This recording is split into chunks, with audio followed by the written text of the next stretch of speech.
Hey guys, welcome to a breakdown of the Bad Batch Season 2 premiere.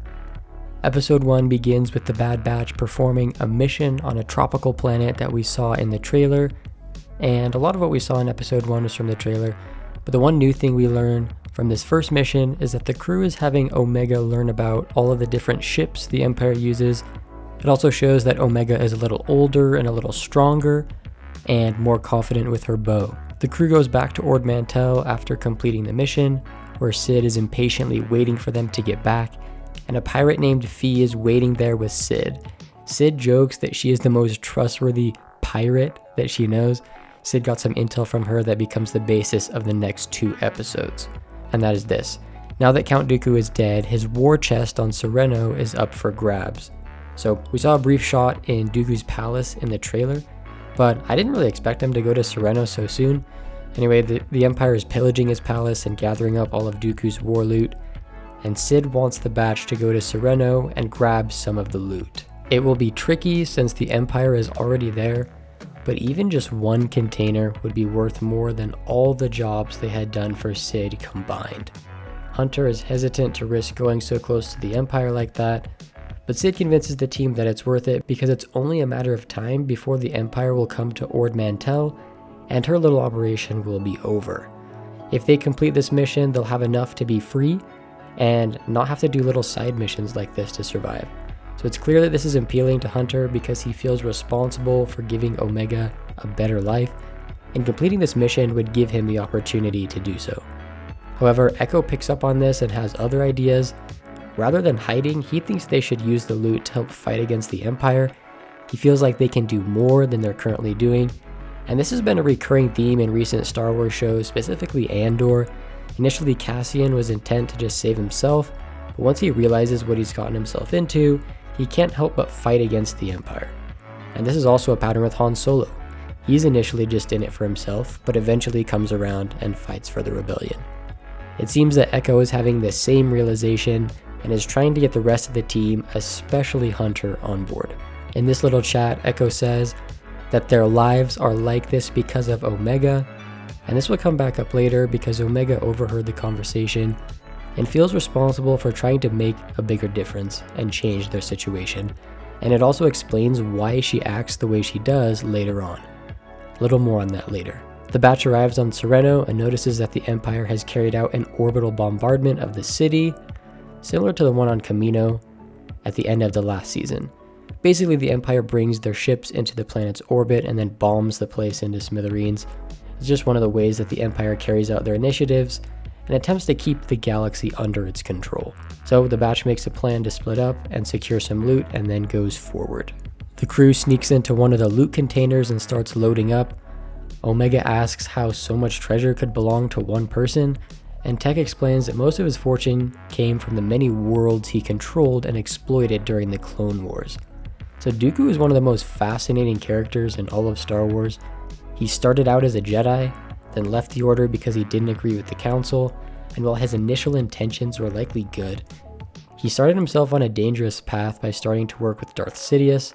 Then ultimately he became no better than the very thing he opposed by exploiting people for money to fund the separatist movement and contributing to the all-out war in the galaxy.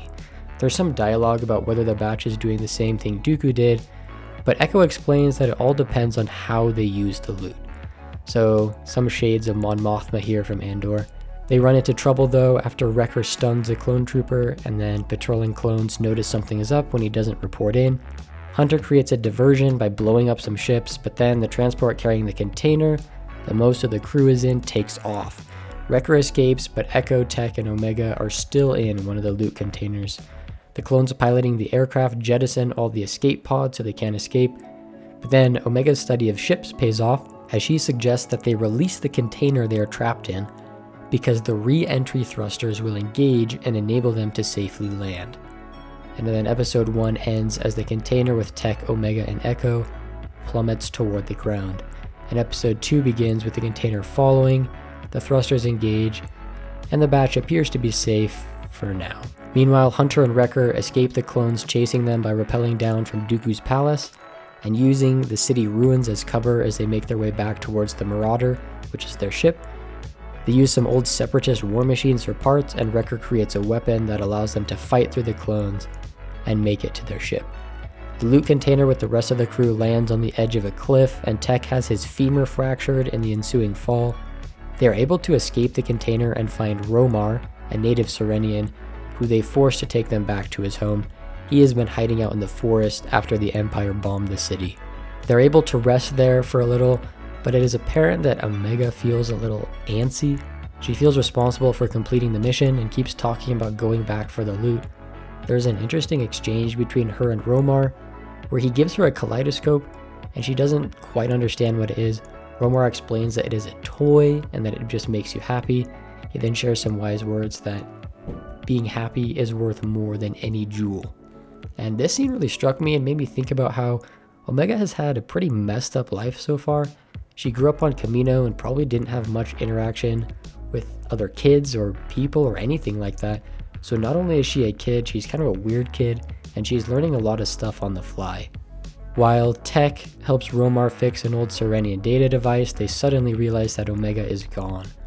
She took a rappelling cable and sets out to recapture the loot herself. Echo and Tech realize just in time and chase after her, and are able to protect her from the clones that show up. While inside the container, Omega learns another lesson. Omega tells Echo that she overheard the conversation between him and Hunter, and attributes that to why she feels responsible for getting the loot.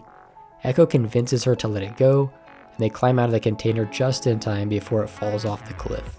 Romar also lends a hand and helps hold the clones off long enough for Wrecker and Hunter to show up with the Marauder and help the crew escape. On the ship, Omega still feels bad about losing the loot and apologizes to Echo, but he helps her feel better by saying he would rescue her again if he had the chance. And kind of the education of Omega reminds me a lot of Ezra growing up in Rebels, and a little bit of Anakin Skywalker too. All three of them are a bit rash and naive, but fiercely loyal. The episode ends with Vice Admiral Rampart confronting the clone Captain Wilco. He tells him to file a new report because there is no way the Bad Batch survived the bombing of Tipoca City, and if Tarkin was to find out that they actually survived, Rampart would be in deep trouble. Wilco refuses to falsify an official report, and so Rampart disposes of him and promises to file a new report himself. This scene emphasizes how the Empire is full of people craving power and that they will do anything to keep the power they have. This pattern is frequent throughout Star Wars. However, the fact that Rampart killed Wilco to save himself could come back with even bigger consequences later on if Tarkin or anyone else finds out what happened. Overall, I thought it was a decent first 2 episodes, though nothing too special.